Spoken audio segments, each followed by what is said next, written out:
Well, hey, thanks for stopping by today to learn a little bit more about how to update the BIOS on your Dell EMC R940.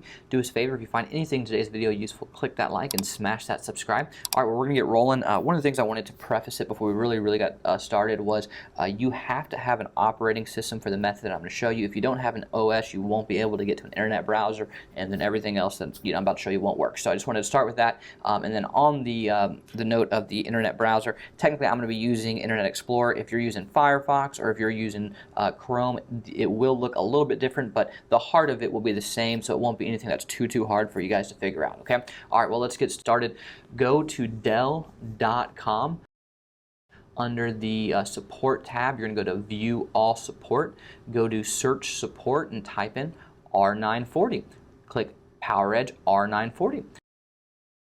Go to Drivers and Downloads. Under Drivers and Downloads, you're going to go to the Operating System tab and go to Not Applicable. Now you're going to go to the Category tab and you're going to click BIOS. You're going to scroll down. It's going to show you the latest version of the BIOS. You're going to click Download, and after it downloads, you're going to click Save and View All Downloads.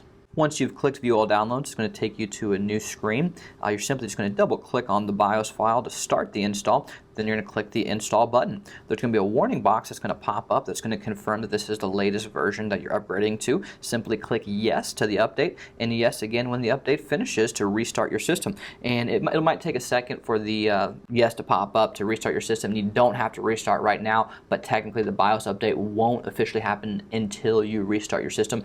So that's one thing to note. Hope this was helpful in some way, shape, or form. Do us a favor, click that like and smash that subscribe. Thanks for stopping by and have a great day, guys.